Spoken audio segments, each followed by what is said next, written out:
पादमूलिपर्यन्तं गुरूणामाकृतिं स्मरेत् तेन विघ्नाः प्रणश्यन्ति सिद्ध्यन्ति च मनोरथाः।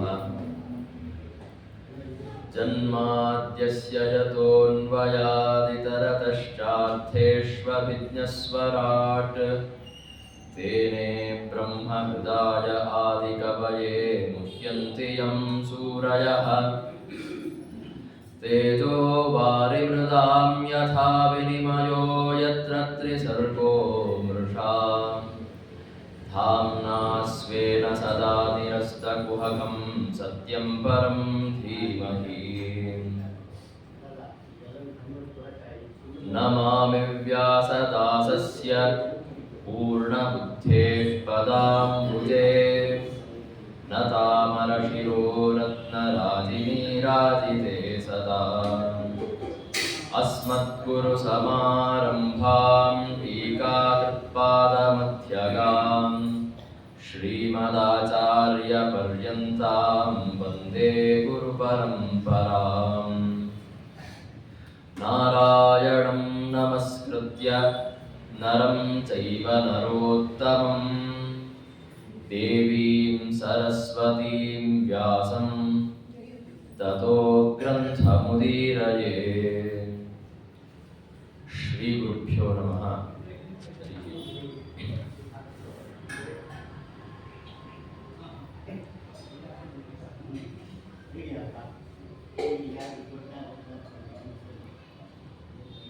ಶ್ರೀ ಬಾದರಾಯಣ ದೇವರು ರಚನೆ ಮಾಡಿದಂತಹ ಪುರಾಣಗಳಲ್ಲಿ ಅತ್ಯಂತ ಅಗ್ರಗಣ್ಯವಾದಂತಹದ್ದು ಶ್ರೀಮದ್ ಭಾಗವತ ಮಹಾಪುರಾಣ. ಅದರ ಸಪ್ತಮ ಸ್ಕಂಧದ ವಿಷಯಗಳನ್ನು ಈ ಕೆಲವು ದಿವಸಗಳ ಕಾಲ ನಾವು ಯಥಾಶಕ್ತಿ ತಿಳಿದುಕೊಳ್ಳೋದಕ್ಕೆ ಪ್ರಯತ್ನ ಪಡೋಣ. ಸಪ್ತಮ ಸ್ಕಂಧದಲ್ಲಿ ಹಾಗೆ ನೋಡ್ಲಿಕ್ಕೆ ಹೋದರೆ ಸಾಕಷ್ಟು ವಿಷಯಗಳಿವೆ, ಸಾಕಷ್ಟು ಕಥೆಗಳಿವೆ, ಮತ್ತೆ ಸಾಕಷ್ಟು ಪ್ರಮೇಯಗಳಿವೆ. ಶ್ರೀಮದ್ ಆಚಾರ್ಯರು ತುಂಬಾ ಹೆಚ್ಚಾಗಿ ತಮ್ಮ ತಾತ್ಪರ್ಯವನ್ನ ಬರೆದಂತಹ ಸ್ಕಂಧಗಳಲ್ಲಿ ಒಂದು ಸಪ್ತಮ ಸ್ಕಂಧ.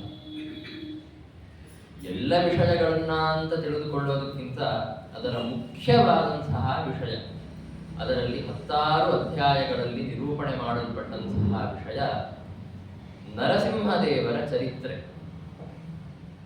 ಆ ಒಂದು ವೃತ್ತಾಂತವನ್ನ ಮುಖ್ಯವಾಗಿ ಗಮನದಲ್ಲಿ ಇಟ್ಟುಕೊಂಡು ಸಪ್ತಮ ಸ್ಕಂಧವನ್ನು ನಾವು ನೋಡೋಣ. ಸಪ್ತಮ ಸ್ಕಂಧದ ಪ್ರಾರಂಭ ಹೇಗಾಗತ್ತೆ ಅಂತ ನಾವು ನೋಡ್ಲಿಕ್ಕೆ ಹೋದರೆ, ಪರೀಕ್ಷಿನ್ ಮಹಾರಾಜ ಮತ್ತೆ ಶುಕಾಚಾರ್ಯರ ಸಂವಾದದ ರೂಪದಲ್ಲಿ ಈ ಸ್ಕಂಧ ಪ್ರಾರಂಭವಾಗುತ್ತಾ ಇದೆ. 6ನೇ ಸ್ಕಂಧ ಅಂದರೆ ಹಿಂದಿನ ಸ್ಕಂಧದಲ್ಲಿ ಸಾಕಷ್ಟು ರೀತಿಯ ಪರಮಾತ್ಮನ ಕಥೆಗಳನ್ನ ಶುಕಾಚಾರ್ಯರು ವರ್ಣನೆ ಮಾಡಿದರು. ದ್ವಿತೀಯ ಪುತ್ರರನ್ನ ಶ್ರೀಮನ್ನಾರಾಯಣ ಇಂದ್ರನ ಪ್ರಾರ್ಥನೆಯ ಮೇರೆಗೆ ಸಂಹಾರ ಮಾಡಿದ ಇತ್ಯಾದಿ ಕಥೆಗಳನ್ನೆಲ್ಲ ಅವರು ಹೇಳುತ್ತಾರೆ. ಅದನ್ನು ಕೇಳಿದಾಗ ಪರೀಕ್ಷಿನ್ ಮಹಾರಾಜನ ಮನಸ್ಸಿನಲ್ಲಿ ಒಂದು ಸಂಶಯ ಮೂಡಿತು. ಆ ಸಂಶಯವನ್ನ ಅವನು ಶುಕಾಚಾರ್ಯರ ಮುಂದೆ ಪ್ರಸ್ತುತಪಡಿಸ್ತಾ ಇದ್ದಾನೆ. ಅವನಂತಾನೆ, ಶ್ರೀಮನ್ನಾರಾಯಣ ಎಲ್ಲ ಭೂತಗಳ ಬಗ್ಗೆ, ಎಲ್ಲ ಚೇತನರ ಬಗ್ಗೆ ಸಮಾನನಾದಂಥವನು. ಸ್ವತಃ ಪರಮಾತ್ಮನೇ ಹೇಳಿದ್ದುಂಟು, ನಾನು ಯಾರ ಬಗ್ಗೆಯೂ ವಿಷಮನಲ್ಲ, ಎಲ್ಲರ ಬಗ್ಗೆ ನಾನು ಸಮಾನನಾಗಿದ್ದೇನೆ ಅಂತ. ಹೀಗಿದ್ದಾಗ ಎಲ್ಲ ಚೇತನರ ಬಗ್ಗೆ ಸಮಾನನಾದ, ಅವರೆಲ್ಲರಿಗೂ ಸುಹೃತ್ ಅಂದರೆ ಗೆಳೆಯನಂತಿರುವಂತಹ ಪರಮಾತ್ಮ ಇಂದ್ರನಿಗೆ ಉಪಯೋಗವಾಗುವಂತೆ ಮಾಡುತ್ತಾನೆ, ಮತ್ತೆ ದೈತ್ಯರನ್ನ ಸಂಹಾರ ಮಾಡುತ್ತಾನೆ ಯಾಕೆ ಅಂತ. ಸಾಮಾನ್ಯವಾಗಿ ಈ ರೀತಿಯ ಪಕ್ಷಪಾತ ಜೀವಿಗಳಲ್ಲಿ ಯಾವಾಗ ಕಾಣುತ್ತದೆ ಅಂತಂದ್ರೆ, ಒಬ್ಬರಿಂದ ಉಪಯೋಗ ಆಗೋದಿರಬೇಕು. ಹಾಗಿದ್ದಾಗ ಈ ರೀತಿಯ ಪಕ್ಷಪಾತಗಳನ್ನು ಮಾಡುತ್ತಾರೆ.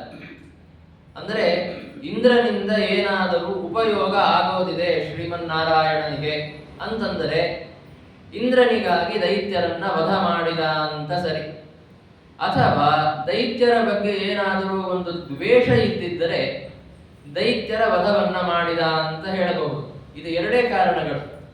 ತಮ್ಮ ಪ್ರೀತ್ಯಾಸ್ಪದರಿಗೆ ಉಪಯೋಗವನ್ನು ಮಾಡಬೇಕು ಅಂತಾದರೂ ಮಾಡಬೇಕು, ಇಲ್ಲ ಯಾರಾದರ ಮೇಲೆ ಸಿಟ್ಟಿದ್ದರೆ ಅವರನ್ನ ಸಂಹಾರ ಮಾಡಬೇಕು. ಪರಮಾತ್ಮನಿಗೆ ಎರಡೂ ಇಲ್ಲ. ಅವನು ಸಮಾನನಾಗಿದ್ದಾನೆ ಎಲ್ಲರ ಬಗ್ಗೆ. ಅಷ್ಟೇ ಅಲ್ಲ, ಇಂದ್ರನಿಂದ ಏನಾದರೂ ಪರಮಾತ್ಮನಿಗೆ ಉಪಯೋಗ ಆಗಬೇಕಾಗಿದೆಯಾ? ಅವನಿಗಾಗಿ ಕೆಲಸ ಮಾಡ್ತಾ ಇದ್ದಾನಲ್ಲ ಪರಮಾತ್ಮ, ಇಂದ್ರನಿಂದ ಏನಾದರೂ ಉಪಯೋಗ ಆಗೋದಿದೆಯಾ ಅಂತ ಪ್ರಶ್ನೆ. ಏನೂ ಆಗಬೇಕಾಗಿಲ್ಲ. ಶ್ರೀಮನ್ನಾರಾಯಣ ತನ್ನ ಸ್ವರೂಪಭೂತವಾದಂತಹ ಪರಮಾನಂದದಿಂದ ಯುಕ್ತನಾದಂಥವನು. ಅವನಿಗೆ ಬೇರೆಯವರಿಂದ ಏನೂ ಆಗಬೇಕಾಗಿಲ್ಲ. ಅಷ್ಟೇ ಅಲ್ಲ, ಪರಮಾತ್ಮನಿಗೆ ಅಸುರರ ಮೇಲೆ ದ್ವೇಷ, ಸಿಟ್ಟು ಏನಾದರೂ ಇದೆಯಾ? ಅದೂ ಇಲ್ಲ. ಯಾಕೆ ಅಂದರೆ ದ್ವೇಷ, ಸಿಟ್ಟು ಇವೆಲ್ಲ ದೋಷಗಳು. ಸತ್ವಾದಿ ಗುಣಗಳೇನಿರುತ್ತೆ, ರಜೋಗುಣ, ತಮೋಗುಣ ಇತ್ಯಾದಿಗಳೆಲ್ಲ ಇರುತ್ತಲ್ಲ, ಅದರ ಪರಿಣಾಮವಾದಂತಹದ್ದು ಈ ದ್ವೇಷ, ಸಿಟ್ಟು ಇತ್ಯಾದಿಗಳೆಲ್ಲ. ಪರಮಾತ್ಮ ಗುಣಾತೀತನಾದಂಥವನು. ಈ ರಜೋಗುಣ, ತಮೋಗುಣ ಇತ್ಯಾದಿಗಳಿಂದ ತುಂಬಾ ಮೇಲಿದ್ದಾನೆ. ಅಂತಹ ಪರಮಾತ್ಮನಿಗೆ ಸಿಟ್ಟು, ದ್ವೇಷ ಬರೋದಕ್ಕೆ ಸಾಧ್ಯ ಇಲ್ಲ. ಹಾಗಿದ್ದರೂ ಕೂಡ ಭಗವಂತ ದೈತ್ಯರನ್ನ ಸಂಹಾರ ಮಾಡುತ್ತಾನೆ, ಇಂದ್ರನಿಗೆ ಉಪಯೋಗವಾಗುವಂತೆ ಮಾಡುತ್ತಾನೆ. ಯಾಕೆ ಅಂತ ಪ್ರಶ್ನೆ ಕೇಳಿದರು. ಭಗವಂತ ವಿಷಮರಂತೆ ವರ್ತನೆ ಮಾಡುತ್ತಾ ಇದ್ದಾನೆ. ನಿಷ್ಕಾರಣವಾಗಿ ಒಬ್ಬರಿಗೊಂಥರ, ಇನ್ನೊಬ್ಬರಿಗೆ ಇನ್ನೊಂದು ರೀತಿ ವರ್ತನೆ. ಇಂದ್ರನ ಬಗ್ಗೆ ಉಪಯೋಗಕಾರಿಯಾದ ವರ್ತನೆ, ದೈತ್ಯರ ಬಗ್ಗೆ ಮಾತ್ರ ಒಂದು ಸಂಹಾರಕಾರಿಯಾದ ವರ್ತನೆ. ಹೀಗೆ ಯಾಕೆ ಅಂತ ಪರೀಕ್ಷನ್ ಮಹಾರಾಜ ಪ್ರಶ್ನೆ ಕೇಳಿದರು. ಅದಕ್ಕೆ ಶುಕಾಚಾರ್ಯರು ಉತ್ತರವನ್ನು ಕೊಡೋದಕ್ಕೆ ಪ್ರಾರಂಭ ಮಾಡುತ್ತಾರೆ. ಅವರಂದರು, ಪರಮಾತ್ಮ ದೈತ್ಯರನ್ನ ಸಂಹಾರ ಮಾಡುವುದು, ಇಂದ್ರನಿಗೆ ಉಪಯೋಗವಾಗುವಂತೆ ಮಾಡುವುದು, ಇದರ ಹಿಂದೆ ಕಾರಣ ಇದೆ. ಭಗವಂತ ತಾನು ಸ್ವತಃ ನಿರ್ಗುಣ, ಅಂದರೆ ಅವನಿಗೇನು ಪ್ರಕೃತಿಯ ಗುಣಗಳ ಬಂಧನ ಅಂತನ್ನೋದು ಇಲ್ಲ.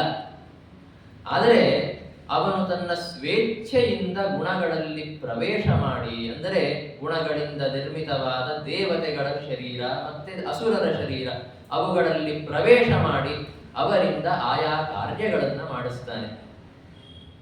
ಯಾವಾಗ ತಮೋಗುಣ ಪ್ರಚುರರಾದಂತಹ ಅಸುರರಿಗೆ ವಿಜಯವಾಗಬೇಕು ಅಂತ ಇರುತ್ತೆ, ಅವರ ವಿಜಯವಾಗುವಂತಹ ಕಾಲದಲ್ಲಿ ಅವರ ಒಳಗೆ ನಿಂತುಕೊಂಡು ಅವರಿಂದ ದೇವತೆಗಳಿಗೆ ಬಾಧನ ಆಗುವಂತೆ ಮಾಡುತ್ತಾನೆ. ಯಾವಾಗ ಸತ್ವಗುಣ ಪ್ರಚುರರಾದಂತಹ ದೇವತೆಗಳಿಗೆ ಜಯ ಆಗಬೇಕು ಅಂತ ಇರುತ್ತೆ, ಅಂತಹ ಕಾಲದಲ್ಲಿ ಭಗವಂತ ದೇವತೆಗಳ ಒಳಗೆ ನಿಂತುಕೊಂಡು ಅಸುರರಿಗೆ ತೊಂದರೆಯಾಗುವಂತೆ ಮಾಡುತ್ತಾನೆ. ಈ ರೀತಿಯಲ್ಲಿ ಭಗವಂತ ತಾನು ಸ್ವತಃ ಸತ್ವಾದಿ ಗುಣಗಳಿಂದ ದೂರವಿದ್ದರೂ ಕೂಡ ತನ್ನ ಇಚ್ಛೆಯಿಂದ ಸತ್ವಾದಿ ಗುಣಗಳನ್ನ ನಿಯಂತ್ರಣೆ ಮಾಡುತ್ತಾ ಈ ರೀತಿಯಾಗಿ ಮಾಡುತ್ತಾನೆ. ಸತ್ವಾದಿ ಗುಣಗಳ ಅಂದರೆ ದೇವತೆಗಳ ಜಯವಾಗುವಂತಹ ಸಂದರ್ಭದಲ್ಲಿ ದೇವತೆಗಳಲ್ಲಿದ್ದುಕೊಂಡು ಅವರಿಗೆ ಜಯವನ್ನು ಕೊಡುತ್ತಾನೆ. ಅಸುರರಿಗೆ ಜಯವಾಗುವಂತಹ ಸಂದರ್ಭದಲ್ಲಿ ಅಸುರರಲ್ಲಿ ನಿಂತುಕೊಂಡು ಅವರಿಂದ ದೇವತೆಗಳಿಗೆ ತೊಂದರೆಯಾಗುವಂತೆ ಮಾಡುತ್ತಾನೆ. ಈ ರೀತಿಯಾಗಿ ವ್ಯವಸ್ಥೆ ಇರೋದು ಅಂತ ಶುಕಾಚಾರ್ಯರಂದರು. ಆವಾಗ ಸಹಜವಾಗಿ ನಮ್ಮ ಮನಸ್ಸಿನಲ್ಲಿ ಪ್ರಶ್ನೆ ಬರುತ್ತೆ, ಪರಮಾತ್ಮ ಸರ್ವಶಕ್ತ ಸ್ವತಂತ್ರ ಅಂತ ಹೇಳಿದ್ದೇವೆ, ಆದರೆ ಕಾಲಾನುಸಾರಿಯಾಗಿ ಅವನು ನಡೆದುಕೊಳ್ತಾ ಇದ್ದಾನಲ್ಲ. ಸತ್ವಗುಣ ಯಾವಾಗ ಅದಕ್ಕೆ ವಿಜಯವಾಗತ್ತೆ, ಸತ್ವಗುಣ ಪ್ರಚುರರಾದ ದೇವತೆಗಳಿಗೆ ವಿಜಯವಾಗುವ ಕಾಲದಲ್ಲಿ ಅವರೊಳಗೆ ಇರ್ತಾನೆ, ಅವರಿಗೆ ಉಪಯೋಗವಾಗುವಂತೆ ಮಾಡ್ತಾನೆ. ರಜೋಗುಣ ತಮೋಗುಣ ಪ್ರಚುರರಾದಂತಹ ದೈತ್ಯರು, ರಾಕ್ಷಸರು, ಅವರಿಗೆ ಕೆಲವೊಂದು ಕಾಲದಲ್ಲಿ ವಿಜಯವಾಗುವಂತೆ ಮಾಡುತ್ತಾನೆ ಅಂತಂದ್ರೆ ಪರಮಾತ್ಮ ಸತ್ವಗುಣಾದಿಗಳಿಗೆ ಮತ್ತು ಅವುಗಳ ವಿಜಯ ಪರಾಜಯ ಆಗುವ ಕಾಲಕ್ಕೆ ಅಧೀನನಾದಂತೆ ಆಯಿತು ಅಂತ ಪ್ರಶ್ನೆ ಬರುತ್ತೆ. ಅದಕ್ಕೆ ಉತ್ತರವನ್ನ ಕೊಡ್ತಾರೆ ಭಾಗವತದಲ್ಲಿ, ಪರಮಾತ್ಮನೇ ಕಾಲವನ್ನು ಕೂಡ ಸೃಷ್ಟಿ ಮಾಡೋದು ಅಂತ. ಕಾಲಕ್ಕೆ ಅಧೀನನಾಗಿದ್ದಾನೆ ಪರಮಾತ್ಮ. ಕಾಲಕ್ಕೆ ಅನುಸಾರವಾಗಿ ಅಧೀನನಾಗಿದ್ದಾನೆ ಅಂತ ಅನ್ನಬಾರದು, ಕಾಲಕ್ಕೆ ಅನುಸಾರವಾಗಿ ಸತ್ವಗುಣ ಪ್ರಚುರರಾದ ದೇವತೆಗಳ ವಿಜಯದ ಕಾಲಕ್ಕೆ ಅನುಸಾರವಾಗಿ ದೇವತೆಗಳಲ್ಲಿ ನಿಂತುಕೊಂಡು ಅವರಿಗೆ ಜಯವಾಗುವಂತೆ ಮಾಡುತ್ತಾನೆ. ನಿಜ, ಆ ಸತ್ವಗುಣ ಪ್ರಚುರರಾದ ದೇವತೆಗಳಿಗೆ ಜಯವಾಗುವಂತಹ ಕಾಲವನ್ನು ಕೂಡ ಪರಮಾತ್ಮನೇ ಸೃಷ್ಟಿ ಮಾಡೋದು. ಮತ್ತೆ ರಜೋಗುಣ ತಮೋಗುಣ ಪ್ರಚುರರಾದಂತಹ ದೈತ್ಯರಿಗೆ ವಿಜಯವಾಗುವಂತಹ ಕಾಲವನ್ನು ಕೂಡ ಪರಮಾತ್ಮನೇ ಸೃಷ್ಟಿ ಮಾಡೋದು. ಜೊತೆಗೆ ಆ ಸತ್ವಾದಿ ಗುಣಗಳು ಅವುಗಳು ಪ್ರಕೃತಿಯ ಗುಣಗಳು, ಪ್ರಕೃತಿಯನ್ನೂ ಕೂಡ ನಿಯಂತ್ರಣ ಮಾಡುವಂಥವರು ಭಗವಂತನೇ. ಆದ್ದರಿಂದ ಕಾಲಕ್ಕೆ ಅನುಸಾರವಾಗಿ ಸತ್ವಾದಿ ಗುಣಗಳ ಉನ್ನತಿ ಅವನತಿಗೆ ಅನುಸಾರವಾಗಿ ಭಗವಂತ ನಡೆದುಕೊಂಡರೂ ಕೂಡ ಆ ಉನ್ನತಿ ಅವನತಿಗಳಿಗೆ ಕಾರಣನಾದಂಥವನು ಅವನೇ ಅಂತ ಆಗಿದ್ದರಿಂದ ಅವನು ಬೇರೆ ಯಾರಿಗೋ ಅಧೀನನಾದಂತೆ ಆಗಲಿಲ್ಲ ಅಂತ ಶುಕಾಚಾರ್ಯರು ಉತ್ತರವನ್ನು ಕೊಡುತ್ತಾರೆ.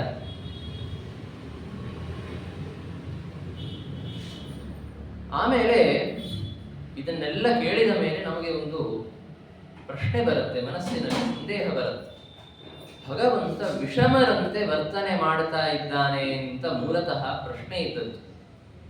ಅದಕ್ಕೆ ಏನು ಉತ್ತರ ಬಂದಂತೆ ಆಯಿತು?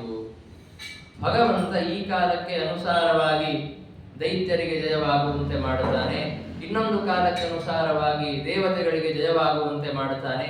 ಎಲ್ಲವೂ ಅವನ ಅಧೀನದಲ್ಲೇ ಇರುವುದು ಅಂತಾದರೆ ಭಗವಂತ ವಿಷಮನಾಗಿದ್ದಾನೆ ಅಂತನ್ನೋದನ್ನು ದೃಢಪಡಿಸಿದಂತೆ ಆಯಿತು. ಅವರಿಗೆ ಜಯವಾಗುವಂತೆ ಮಾಡುತ್ತಾನೆ, ಇವರಿಗೆ ಪರಾಜಯವಾಗುವಂತೆ ಮಾಡುತ್ತಾನೆ ಅಂತಂದರೆ ಇನ್ನು ದೃಢಪಡಿಸಿದಂತೆ ಆಯಿತು ನೀವು ಪರಮಾತ್ಮ ವಿಷಮನಾಗಿದ್ದಾನೆ ಅಂತ. ಅದು ಸರಿಯಾ ಅಂತಂದರೆ ಶ್ರೀಮದ್ ಆಚಾರ್ಯರು ನಮಗೆ ಅದಕ್ಕೆ ನಿರ್ಣಯವನ್ನು ಕೊಡ್ತಾರೆ. ಏನು ಅಂತಂದರೆ, ಹೌದು, ಪರಮಾತ್ಮ ವಿಷಮನಾಗಿದ್ದಾನೆ ಅಂತ.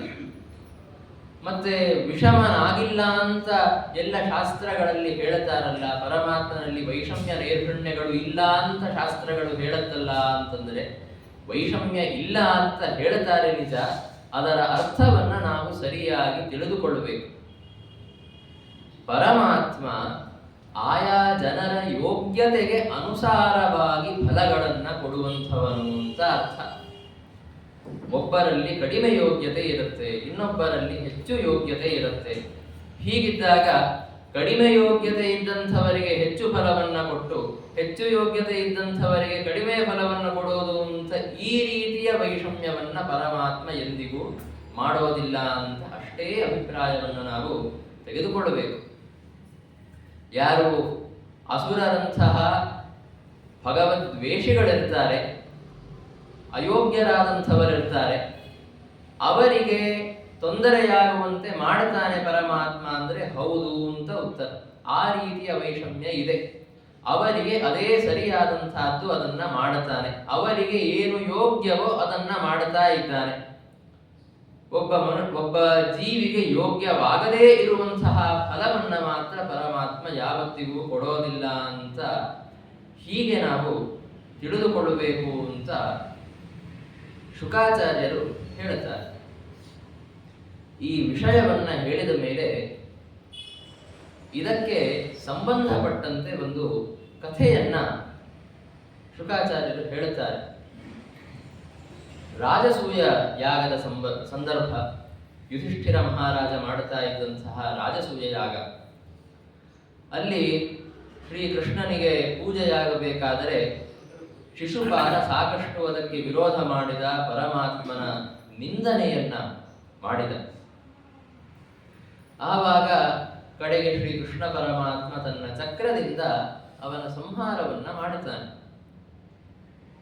ಸಂಹಾರ ಮಾಡಿದ ಕೂಡಲೇ ಶಿಶುಪಾಲನ ಆ ಶರೀರದ ಒಳಗಿದ್ದಂತಹ ಚೇತನ ಏನಿದ್ದ ಅವನಿಗೆ ಪರಮಾತ್ಮನಲ್ಲಿ ಸಾಯುಜ್ಯ ಪ್ರಾಪ್ತಿಯಾಯಿತು ಅಂತ ಎಲ್ಲರೂ ನೋಡಿದರು.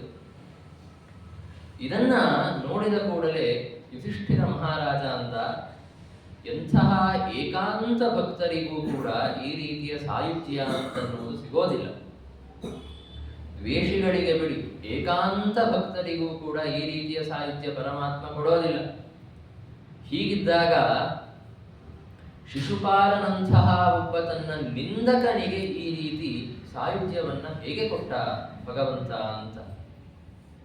ಏಕೆಂದರೆ ಶಿಶುಪಾಲ ಹುಟ್ಟಿದಾಗಿನಿಂದ ಪ್ರಾರಂಭಿಸಿ ಇವತ್ತಿನವರೆಗೆ ಕಲಭಾಷಣದ ಏನು ಹಂತ ಇರುತ್ತೆ ಜೀವನದಲ್ಲಿ, ಮಕ್ಕಳು ತೊದಲು ನುಡಿಯಲ್ಲಿ ಮಾತಾಡುವಂತಹ ಹಂತ, ಆ ಹಂತದಿಂದ ಪ್ರಾರಂಭಿಸಿ ಇಲ್ಲಿಯ ತನಕ ಶ್ರೀಕೃಷ್ಣನ ನಿಂದನೆಯಲ್ಲಿಯೇ ಕಾಲ ಕಳೆದಿದ್ದಾನೆ ಶಿಶುಪಾಲ.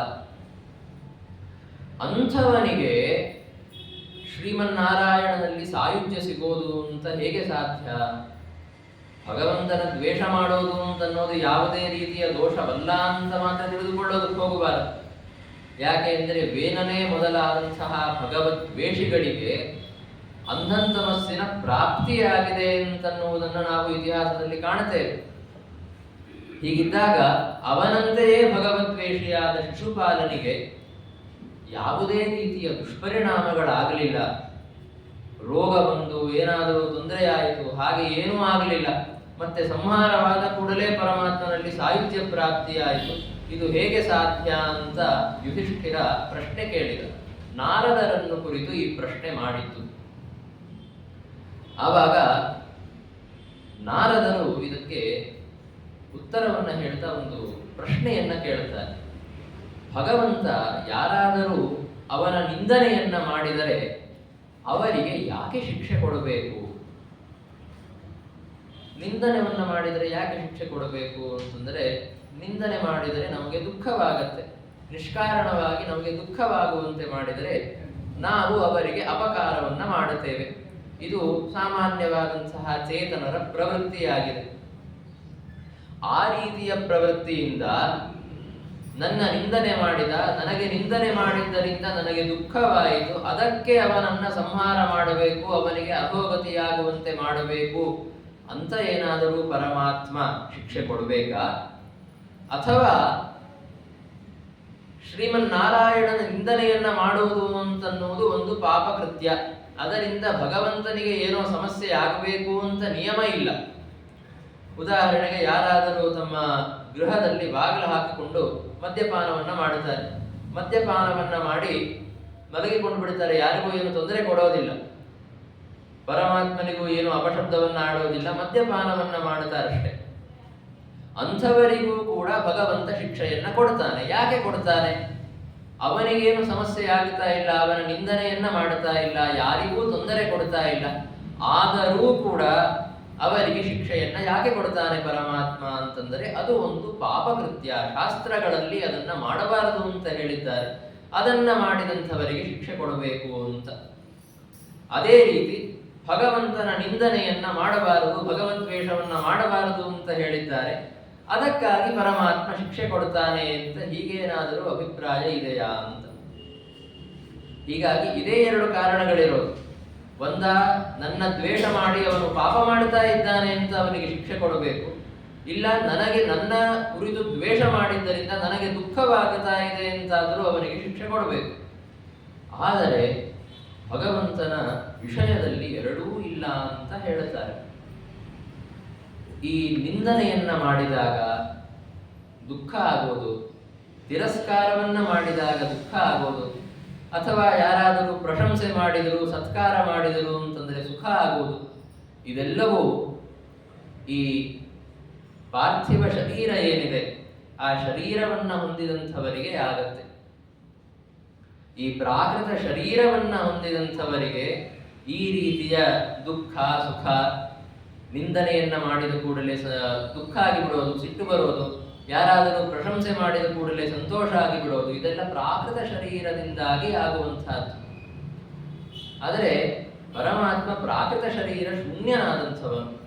ಅವನಿಗೆ ಯಾವುದೇ ಈ ತರಹದ ದುಃಖಗಳಾಗಲಿ ಸುಖಗಳಾಗಲಿ ಆಗೋದಿಲ್ಲ. ಪರಮಾತ್ಮನನ್ನ ನಾವು ಪ್ರಶಂಸೆ ಮಾಡಿದ ಕೂಡಲೇ, ಸ್ತೋತ್ರ ಮಾಡಿದ ಕೂಡಲೇ ಅವನಿಗೇನು ಹೆಚ್ಚು ಸುಖ ಆಗತ್ತಾ? ಆಗೋದಿಲ್ಲ.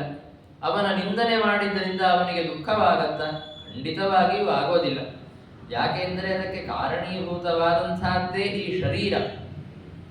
ಶರೀರ ಇದ್ದ ಮಾತ್ರಕ್ಕೆ ಯಾಕೆ ಹೀಗಾಗತ್ತೆ ಅಂತಂದ್ರೆ, ಈ ಶರೀರ ಮತ್ತೆ ಈ ಶರೀರದ ಒಳಗೆ ಅಭಿಮಾನಿಯಾಗಿ ಇದ್ದಂತಹ ಚೇತನ ಇವರಿಬ್ಬರೂ ಬೇರೆ ಬೇರೆ ಅಂತನ್ನುವಂತಹ ಸ್ಪಷ್ಟವಾದ ವಿವೇಕ ನಮಗೆ ಇರೋದಿಲ್ಲ. ಇದು ಒಂದು ಕಾರಣ. ಜೊತೆಗೆ ಈ ಶರೀರದ ಬಗ್ಗೆ ತುಂಬಾ ಅಭಿಮಾನ, ಒಂದು ರೀತಿಯ ಪ್ರೇಮ ಇರ್ತದೆ. ಆದ್ದರಿಂದ ಈ ಶರೀರಕ್ಕೆ ಮಾಡಿದ ನಿಂದೆ, ಸ್ತೋತ್ರ ಎಲ್ಲವೂ ನಿಮ್ಮ ಸುಖ ದುಃಖಾದಿಗಳಿಗೆ ಕಾರಣ ಆಗತ್ತೆ. ಪರಮಾತ್ಮನಿಗೆ ಆ ರೀತಿಯ ಶರೀರವೇ ಇಲ್ಲ ಅಂದಮೇಲೆ ಆ ಶರೀರದ ಮೇಲೆ ಅಭಿಮಾನ ಇದೆ ಇತ್ಯಾದಿ ವಿಷಯಗಳ ಪ್ರಸಕ್ತಿಯೂ ಸಹ ಇಲ್ಲ. ಆದ್ದರಿಂದ ಭಗವಂತನ ನಿಂದೆ ಮಾಡಿದ ಶಿಶುಪಾಲ ಅಂತನ್ನುವುದು ನಿಜ, ಭಗವದ್ವೇಷ ಮಾಡಿದ ಶಿಶುಪಾಲ ಅಂತನ್ನುವುದು ನಿಜ. ಆದರೆ ಅದರಿಂದ ಭಗವಂತನಿಗೆ, ಶ್ರೀಕೃಷ್ಣ ಪರಮಾತ್ಮನಿಗೆ ಯಾವುದೇ ರೀತಿಯ ದುಃಖ ಆಗಿಲ್ಲ ಅಂತ. ಹೀಗಾಗಿ ನನ್ನ ದ್ವೇಷ ಮಾಡ್ತಾ ಇದ್ದಾನೆ, ನನಗೆ ದುಃಖವಾಯಿತು ಅಂತ ಭಗವಂತ ಶಿಕ್ಷೆ ಕೊಡಬೇಕು ಅನ್ನುವ ಪ್ರಸಕ್ತಿ ಇಲ್ಲ. ಇನ್ನು ಉಳಿದದ್ದೇನು? ಭಗವದ್ವೇಷ ಮಾಡುವುದು ಒಂದು ಪಾಪ ಕೃತ್ಯ. ಆದ್ದರಿಂದ ಶಿಶುಪಾಲ ಪಾಪವನ್ನು ಮಾಡುತ್ತಾ ಇದ್ದಾನೆ, ಪಾಪಿಯಾದಂತಹ ಅವನಿಗೆ ತಕ್ಕ ಶಿಕ್ಷೆಯನ್ನು ಕೊಡಬೇಕು, ಅವನಿಗೆ ದುರ್ಗತಿಯಾಗುವಂತೆ ಮಾಡಬೇಕು ಅಂತ ಇದೂ ಒಂದು ಕಾರಣ ಇರೋದಕ್ಕೆ ಸಾಧ್ಯತೆ ಇದೆ. ಆದರೆ ಶಿಶುಪಾಲ ಅಂತನ್ನೋನು ಸ್ವತಃ ಒಬ್ಬ ಭಗವದ್ಭಕ್ತ ಅಂತಾದ್ದರಿಂದ, ಶಿಶುಪಾಲ ಅಂತಂದರೆ ಆ ಶಿಶುಪಾಲನ ಶರೀರದಲ್ಲಿದ್ದಂತಹ ಜಯ, ಸರಿಯಾಗಿ ಹೇಳಿದೆ, ಅವನು ಪರಮ ಭಗವದ್ಭಕ್ತ ಅಂತಾದ್ದರಿಂದ ಅವನು ಮಾಡಿದಂತಹ ಪಾಪ ಪರಿಹಾರ ಆಗಿ ಹೋಯಿತು. ಯಾಕೆ ಎಂದರೆ ಅವನ ಮನಸ್ಸಿನಲ್ಲಿ ಭಕ್ತಿ ಇದೆ. ಈ ಶಿಶುಪಾಲ, ದಂತವಕ್ರ ಮತ್ತೆ ಕಂಸ ಇತ್ಯಾದಿಗಳ ಬಗ್ಗೆ ಒಂದು ವಿಷಯವನ್ನ ಭಾಗವತದಲ್ಲಿ ತಿಳಿಸಿಕೊಡ್ತಾರೆ. ಅವರೂ ಕೂಡ ಭಗವದ್ಭಕ್ತರೇ, ಆದರೆ ಅವರ ಭಕ್ತಿಯಲ್ಲಿ ಒಂದು ವಿಶೇಷವಿದೆ. ಸಾಮಾನ್ಯವಾಗಿ ಭಕ್ತಿ ಅಂದರೆ ಹೇಗೆ ಇರುತ್ತೆ?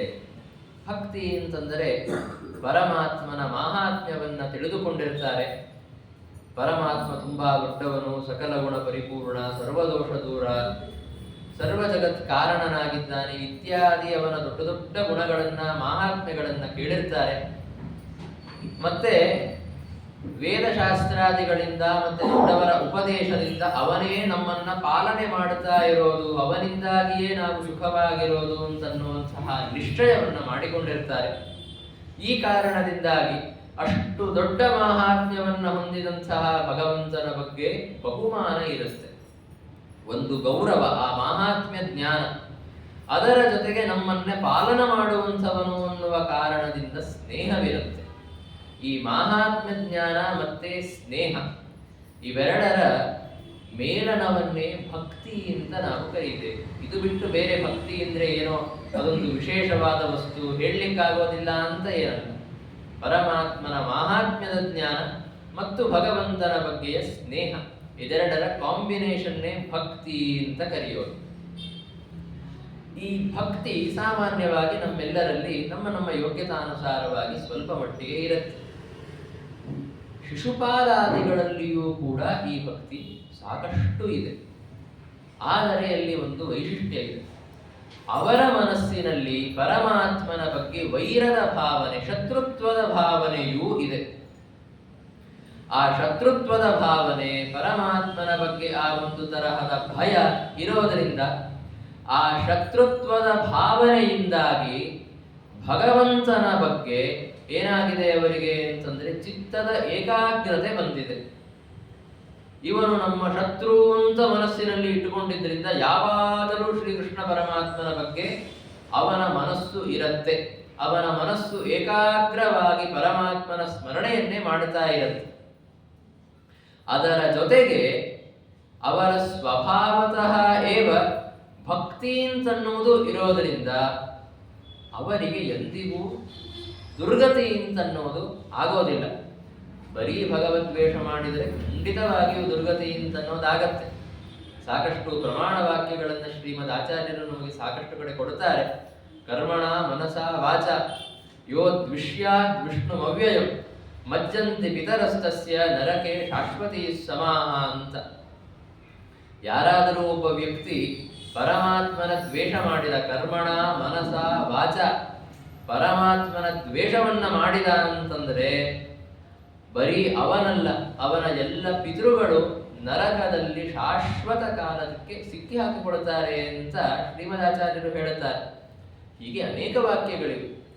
ಹಿರಣ್ಯಕಶಿಪು ಅಂತನ್ನೋನು ಪರಮಾತ್ಮನ ದ್ವೇಷವನ್ನ ಮಾಡಿದ, ಅದರಿಂದ ಅವನಿಗೆ ದುರ್ಗತಿಯಾಗಬೇಕಾಗಿತ್ತು. ಆದರೆ ಪ್ರಹ್ಲಾದರಾಜನ ಪ್ರಾರ್ಥನೆಯಿಂದಾಗಿ ಅವನಿಗೆ ಸದ್ಗತಿಯಾಯಿತು ಎನ್ನುವ ವರ್ಣನೆಯನ್ನು ನಾವು ಮುಂದೆ ಕಾಣುತ್ತೇವೆ. ಆದ್ದರಿಂದ ಭಗವಂತನ ದ್ವೇಷ ಮಾಡಿದರೆ ಸಮಸ್ಯೆ ಇಲ್ಲ ಅಂತ ಅಲ್ಲ, ಆದರೆ ಇಲ್ಲಿ ಸ್ವಲ್ಪ ವ್ಯತ್ಯಾಸವಿದೆ.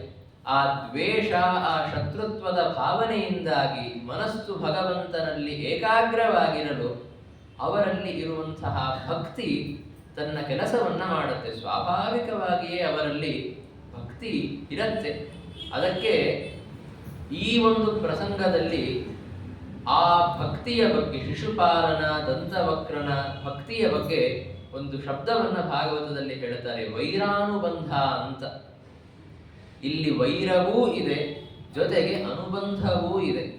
ಅನುಬಂಧ ಅಂದರೆ ಭಕ್ತಿ ಅಂತರ್ಥ, ಆ ಭಕ್ತಿಯ ಸಂಬಂಧ. ವೈರದಿಂದ ಏಕಾಗ್ರವಾದ ಮನಸ್ಸಿನ ಜೊತೆಗೆ ಪರಮಾತ್ಮನ ಬಗ್ಗೆ ಶತ್ರುತ್ವ ಭಾವನೆಯಿಂದ ಕಾರಣದಿಂದಾಗಿ ಅವನಲ್ಲಿ ಏಕಾಗ್ರವಾದ ಮನಸ್ಸಿನ ಜೊತೆಗೆ ಪರಮಾತ್ಮನ ಬಗ್ಗೆ ಇರುವಂತಹ ಭಕ್ತಿ ಅಂತ, ಇದನ್ನೇ ವೈರಾನುಬಂಧ ಅಂತ. ಶತ್ರುತ್ವ ಭಾವನೆಯ ಮೂಲಕವಾಗಿ ಬಂದ ಅನುಬಂಧ ಭಕ್ತಿ ಅಂತ ಕರೀತಾರೆ. ಈ ವೈರಾನುಬಂಧ ಅಂತನ್ನುವುದು ಶಿಶುಪಾಲಾದಿಗಳಲ್ಲಿ ಇದೆ. ಈ ಒಂದು ರೀತಿಯ ಭಕ್ತಿಯಿಂದಾಗಿ ಶಿಶುಪಾಲಾದಿಗಳಿಗೆಲ್ಲ ಏನಾಯಿತು? ಅವರಿಗೆ ಸದ್ಗತಿ ಪ್ರಾಪ್ತಿಯಾಯಿತು. ಖಂಡಿತವಾಗಿ ಪರಮಾತ್ಮನಿಗೆ ಅವರು ನಿಂದೆ ಮಾಡಿದ್ದರಿಂದ, ಅವರು ತಿರಸ್ಕಾರ ಮಾಡಿದ್ದರಿಂದ, ಅವರು ದ್ವೇಷ ಮಾಡಿದ್ದರಿಂದ ಯಾವುದೇ ಸಮಸ್ಯೆ ಇಲ್ಲ. ಆದ್ದರಿಂದ ನನಗೆ ಸಮಸ್ಯೆ ಮಾಡ್ತಾ ಇದ್ದಾರೆ ಅಂತಂದು ಶಿಕ್ಷೆ ಕೊಡುವ ಅವಶ್ಯಕತೆ ಇಲ್ಲ. ಇನ್ನು ಭಗವದ್ವೇಷ ಮಾಡುವುದು ಪಾಪ. ಆದರೆ ಭಕ್ತರು, ಶಿಶುಪಾಲಾದಿಗಳೆಲ್ಲ ನಿಜವಾಗಿಯೂ ನನ್ನ ಭಕ್ತರೇ ಅಂತಾದ್ದರಿಂದ ಏನೋ ಈ ದುಷ್ಟ ಆವೇಶಗಳಿಂದಾಗಿ, ಶಾಪದ ಕಾರಣದಿಂದಾಗಿ ನನ್ನ ಮೇಲೆ ದ್ವೇಷ ಬುದ್ಧಿಯನ್ನ, ಶತ್ರುತ್ವ ಭಾವನೆಯನ್ನ ಹೊಂದಿದ್ದಾರೆ, ಕ್ಷಮೆ ಮಾಡೋಣ ಅಂತ ದಯಾಪರನಾದಂತಹ ಪರಮಾತ್ಮ ಹೇಳುತ್ತಾನೆ. ಈ ರೀತಿಯ ಕ್ಷಮಾಭಾವನೆಯಿಂದಾಗಿ ಸ್ವತಃ ಅವರು ತಮ್ಮ ಭಕ್ತರೇ ಆಗಿದ್ದರಿಂದ ಅವರು ಮಾಡಿದ ಅಪರಾಧವನ್ನ ಕ್ಷಮಿಸಿ ಅವರಿಗೆ ಸದ್ಗತಿಯನ್ನ ಪರಮಾತ್ಮ ಕೊಟ್ಟ ಅಂತ ನಿರೂಪಣೆಯನ್ನು ನಾವು ಕಾಣುತ್ತೇವೆ. ಅಲ್ಲಿಯೇ ಒಂದು ಸಂದೇಹ ನಮ್ಮ ಮನಸ್ಸಿನಲ್ಲಿ ಬರಬಹುದು. ಏನು ಅಂತಂದ್ರೆ, ಒಂದಾ ದ್ವೇಷ ಇರಬೇಕು, ಇಲ್ಲ ಭಕ್ತಿ ಇರಬೇಕು. ಯಾಕೆಂದ್ರೆ ಭಕ್ತಿ ಅಂದ್ರೆ ಬೇರೆ ಏನಲ್ಲ, ಅದೊಂದು ರೀತಿಯ ಸ್ನೇಹವೇ ಅಂತ, ಅದೊಂದು ರೀತಿಯ ಪ್ರೀತಿಯೇ ಅಂತ ನಾನು ಹೇಳಿದೆ. ಹೀಗಿದ್ದಾಗ ಒಂದಾ ದ್ವೇಷ ಇರಬೇಕು, ಇಲ್ಲ ಪ್ರೀತಿ ಇರಬೇಕು. ಇದೆರಡೂ ಜೊತೆ ಜೊತೆಗೆ ಇರೋದಕ್ಕೆ ಹೇಗೆ ಸಾಧ್ಯ? ನೀವು ಹೇಳ್ತೀರಾ ಅಂತ ನಾವು ನಂಬೋದಕ್ಕಾಗತ್ತಾ ಅಂತ ಪ್ರಶ್ನೆ. ಶಿಶುಪಾಲನಿಗೆ ಪರಮಾತ್ಮನ ಬಗ್ಗೆ ದ್ವೇಷವೂ ಇತ್ತು, ಜೊತೆಗೆ ಸ್ನೇಹವೂ ಇತ್ತು. ಹೇಗೆ ಸಾಧ್ಯ? ಒಂದಾ ದ್ವೇಷ ಇರಬೇಕು, ಇಲ್ಲ ಸ್ನೇಹ ಇರಬೇಕು, ಎರಡೂ ಜೊತೆ ಜೊತೆಗೆ ಇತ್ತು ಅಂತ ಹೇಗೆ ಸಾಧ್ಯ ಅಂತ ಪ್ರಶ್ನೆ ಬರುತ್ತೆ. ಅದಕ್ಕೆ ಭಾಗವತದಲ್ಲಿ ಒಂದು ಉದಾಹರಣೆಯನ್ನ ಕೊಡ್ತಾರೆ, ಒಂದು ಲೌಕಿಕವಾದಂತಹ ಉದಾಹರಣೆ, ಲೋಕದಲ್ಲಿ ನಡೆಯುವಂತಹ ಉದಾಹರಣೆ, ಕೀಟಗಳ ಪ್ರಪಂಚದಲ್ಲಿ ನಡೆಯುವಂತಹ ಒಂದು ದೃಷ್ಟಾಂತವನ್ನ ಕೊಡುತ್ತಾರೆ. ಕೀಟ ಪೇಶಸ್ಕೃತ ವೃದ್ಧ ಕುಡ್ಯೇ ಯಾಂತ ಮನುಸ್ಮರನ್ ಸಂಭ್ರಮ ಭಯ ಯೋಗೇನ ವಿಂದತೆ ತತ್ ಸ್ವರೂಪತಾಂ ಅಂತ. ಒಂದು ಸಣ್ಣ ಹುಳು ಇರುತ್ತೆ. ಆ ಹುಳ ಈ ಕಣಜ ಅಂತನ್ನುವ ಏನೊಂದು ದೊಡ್ಡ ದುಂಬಿಯಂತೆ ಇರುವ ಹುಳ ಇರುತ್ತಲ್ಲ, ಅದರ ಗೂಡಿನಲ್ಲಿ ಸಿಲುಕಿಕೊಂಡಿರುತ್ತೆ. ಅಲ್ಲಿ ಸಿಲುಕಿಸಿ ಕಣಜ ದೂರ ಹೋದಾಗ ನನ್ನನ್ನ ಹೀಗೆ ಸಿಲುಕಿಸಿ ಹೋಗಿತು ಅಂತನ್ನುವ ಕಾರಣದಿಂದಾಗಿ ಅದಕ್ಕೆ ಸಿಟ್ಟು ಬರುತ್ತೆ. ಜೊತೆಗೆ ಅದರ ಬಗ್ಗೆ ಸ್ನೇಹವೂ ಇರುತ್ತೆ. ಆ ಕಾರಣದಿಂದಾಗಿಯೇ ಅದರ ಬಗ್ಗೆ ತನ್ನನ್ನ ಸಿಲುಕಿಸಿ ಹೋದಂತಹ ಕಣಜದ ಬಗ್ಗೆಯೇ ಚಿಂತನೆ ಮಾಡ್ತಾ ಮಾಡ್ತಾ ಅದು ತಾನೂ ಸ್ವತಃ ಕಣಜದ ರೂಪವನ್ನೇ ತಾಳಿಬಿಡುತ್ತೆ ಅಂತ ನಾವು ಕಾಣುತ್ತೇವೆ. ಇದು ಕೇವಲ ಭಾಗವತದಲ್ಲಿ ಹೇಳಿದ್ದು ಅಂತಲ್ಲ, ಇದು ವೈಜ್ಞಾನಿಕವಾಗಿಯೂ ಸತ್ಯವಾದಂತಹ ಪ್ರಕ್ರಿಯೆ. ಆಂಗ್ಲ ಭಾಷೆಯಲ್ಲಿ ಇದನ್ನ ಮೆಟಾಮಾರ್ಫಸಿಸ್ ಅಂತ ಕರೀತಾರೆ. ಅಂದರೆ ಒಂದು ಜೀವಿಯಲ್ಲಿ ಯಾವುದೋ ಜೈವಿಕ ಕಾರಣಗಳಿಂದಾಗಿ ಆಗುವಂತಹ ದೊಡ್ಡ ಬದಲಾವಣೆ, ಅದನ್ನ ಮೆಟಾಮಾರ್ಫೋಸಿಸ್ ಅಂತ ಕರೀತಾರೆ. ಅದರ ಬಗ್ಗೆಯೇ ಇಲ್ಲಿ ಮಾತನಾಡ್ತಾ ಇರೋದು. ಒಂದು ಕಣಜ ಹುಳುವಿನ ಒಂದು ಮೊಟ್ಟೆ ಇರುತ್ತಲ್ಲ, ಆ ಮೊಟ್ಟೆ ಗೂಡಿನಲ್ಲಿ ಇದ್ದಾಗ ಅದು ತನ್ನ ಪಾಡಿಗೆ ತಾನು ಬೆಳೀತಾ ಇರುತ್ತೆ. ಬೆಳೆಯಬೇಕಾದರೆ ಆ ಕಣಜ ಹುಳ ಏನಿರುತ್ತೆ, ಆ ಕಣಜ ಕೃಮಿ ಏನಿರುತ್ತೆ, ಅದು ಅನ್ನವನ್ನ ತೆಗೆದುಕೊಂಡು ಬಂದು, ಆಹಾರ ಪದಾರ್ಥಗಳನ್ನ ತೆಗೆದುಕೊಂಡು ಬಂದು ಅದಕ್ಕೆ ತಿನ್ನಿಸ್ತಾ ಇರುತ್ತೆ. ಒಂದು ಹಂತದ ತನಕ ಆ ಮೊಟ್ಟೆಯಿಂದ ಹೊರಬಂದ ಹುಳ ಬೆಳೆದ ಮೇಲೆ ಅದನ್ನ ಆ ಗೂಡಿನಲ್ಲಿಯೇ ಮುಚ್ಚಿ ಅದು ಹೋಗಿಬಿಡುತ್ತೆ. ಹೀಗಿದ್ದಾಗ ಗೂಡಿನ ಒಳಗೆ ಇರುವಂತಹ ಹುಳ ಏನಿರುತ್ತೆ ಅದಿನ್ನೂ ಕಣಜವಾಗಿಲ್ಲ, ಅದೊಂದು ರೀತಿಯ ಕಾಲು ಕೈ ಕಣ್ಣು ಇಲ್ಲದಂತಹ ಒಂದು ಹುಳದ ರೂಪದಲ್ಲಿ ಇರುತ್ತೆ. ಅದು ಸಂತತವಾಗಿ ತನ್ನನ್ನು ಬಿಟ್ಟು ಹೋದ ಹುಳದ ಬಗ್ಗೆ ಚಿಂತನೆ ಮಾಡ್ತಾ ಇರುತ್ತೆ. ಮೊದಲನೇದಾಗಿ ಅದರ ಬಗ್ಗೆ ಸಿಟ್ಟು, ನನ್ನನ್ನು ಹೀಗೆ ಕೂಡಿ ಹಾಕಿ ಹೋಯ್ತಲ್ಲ ಅದು ಅಂತನ್ನುವಂತಹ ಸಿಟ್ಟು, ಜೊತೆಗೆ ನನಗೆ ಇಷ್ಟು ಆಹಾರ ಪದಾರ್ಥಗಳನ್ನು ಇಷ್ಟು ದಿನಗಳ ಕಾಲ ತಂದುಕೊಡ್ತಾ ಇತ್ತು ಅಂತನ್ನುವಂತಹ ಪ್ರೇಮ, ಸ್ನೇಹ, ಇದೆರಡೂ ಜೊತೆ ಜೊತೆಯಲ್ಲಿಯೇ ಇರುತ್ತೆ ಅಂತನ್ನೋದನ್ನು ನಾವು ಕಾಣ್ತೇವೆ. ಹೀಗೆ ತನ್ನನ್ನ ಈ ಗೂಡಿನಲ್ಲಿ ಸಿಲುಕಿಸಿ ಹಾರಿ ಹೋದಂತಹ ಕಣಜ ಪಕ್ಷಿಯ ಬಗ್ಗೆ ದ್ವೇಷ, ಹೆದರಿಕೆ, ಜೊತೆಗೆ ಸ್ನೇಹ, ತನಗೆ ಆಹಾರ ಕೊಡ್ತಾ ಇತ್ತು ಅನ್ನುವಂತಹ ಸ್ನೇಹ, ಈ ಮೂರೂ ಭಾವನೆಗಳ ಜೊತೆಗೆ ಅದರ ಬಗ್ಗೆಯೇ ಚಿತ್ತೈಕಾಗ್ರತೆಯಿಂದ ಚಿಂತನೆ ಮಾಡ್ತಾ ಮಾಡ್ತಾ ಕೆಲವು ಕಾಲದ ನಂತರ ಆ ಹುಳು, ಆ ಗೂಡಿನಲ್ಲಿ ಸಿಲುಕಿಕೊಂಡಂತಹ ಹುಳ ತಾನೂ ಸ್ವತಃ ಕಣಜ ಕ್ರಿಮಿಯಾಗಿ ಬದಲಾಗಿ ಬಿಡುತ್ತೆ. ಈ ಒಂದು ಪ್ರಕ್ರಿಯೆ ನಮಗೆ ಕಾಣಿಸುತ್ತೆ ಜಗತ್ತಿನಲ್ಲಿ. ಇದೇ ಪ್ರಕ್ರಿಯೆಯನ್ನ ನಾವು ಎಲ್ಲಿ ಕಾಣಬಹುದು ಅಂತಂದರೆ ಶಿಶುಪಾಲಾದಿಗಳಲ್ಲಿಯೂ ಕೂಡ ಕಾಣಬಹುದು. ಅವರಿಗೆ ಪರಮಾತ್ಮನ ಬಗ್ಗೆ ದ್ವೇಷ ಇತ್ತು. ಶಾಪ ಇರೋದರಿಂದ, ದುಷ್ಟ ಆವೇಶಗಳಿಂದಾಗಿ ಭಗವಂತನ ಬಗ್ಗೆ ದ್ವೇಷ, ಅವನ ಬಗ್ಗೆ ಶತ್ರುತ್ವದ ಭಾವನೆ ಇತ್ತು. ಆದರೆ ಆ ಶತ್ರುತ್ವ ಭಾವನೆಯಿಂದಾಗಿ ಅವರಿಗೆ ಪರಮಾತ್ಮನಲ್ಲಿ ಚಿತ್ತೈಕಾಗ್ರತೆ ಬರುವಂತೆ ಆಯಿತು. ಹಾಗಾದಾಗ ಅವರಲ್ಲಿ ಸ್ವತಃ ಇದ್ದಂತಹ ಭಕ್ತಿ, ಅವರ ಸ್ವಭಾವವಾಗಿ ಅವರ ಒಳಗೆ ಯಾವಾಗಲೂ ಇದ್ದಂತಹ ಭಕ್ತಿ ತನ್ನ ಕಾರ್ಯವನ್ನ ಮಾಡಿತು. ಆ ಎರಡೂ ಭಾವನೆಗಳಿಂದ ಯಾವಾಗಲೂ ಭಕ್ತಿ ಭಾವ ಮತ್ತೆ ಆ ಒಂದು ವೈರಭಾವ, ಆ ಎರಡರಿಂದಲೂ ಪರಮಾತ್ಮನ ಬಗ್ಗೆ ಚಿಂತನೆ ಮಾಡ್ತಾ ಮಾಡ್ತಾ ಪರಮಾತ್ಮನ ಸಾಯುಜ್ಯವನ್ನ ಅವರು ಪಡೆದುಕೊಂಡಿದ್ದಾರೆ. ಮುಕ್ತರಾದಂಥವರು ಪರಮಾತ್ಮನಂತೆಯೇ ಆಗಿಬಿಡ್ತಾರೆ ಎನ್ನುವ ವರ್ಣನೆಯನ್ನು ನಾವು ಕಾಣುತ್ತೇವೆ. ಮೋಕ್ಷದಲ್ಲಿ ಇದ್ದ ಎಲ್ಲಾ ಮುಕ್ತರೂ ಕೂಡ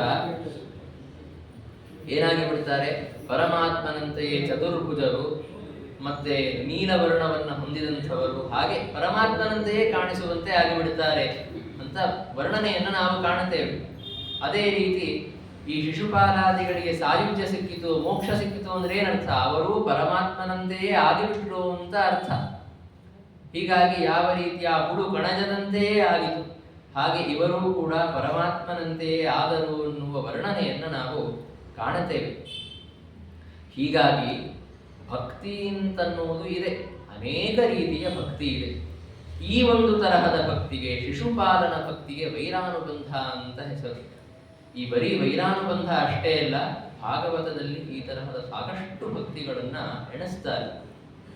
ಗೋಪ್ಯ ಕಾಮಾತ್, ಭಯಾತ್ ಕಂಸಃ, ದ್ವೇಷಾತ್ ಚೈದ್ಯಾದಯೋ ನೃಪಾಃ, ಸಂಬಂಧಾತ್ ವೃಷ್ಣಯ ಸ್ನೇಹಾತ್ ಯೂಯಂ ಭಕ್ತ್ಯಾ ವಯಂ ವಿಭೋ ಅಂತ ನಾರದರು ಹೇಳಿದರು.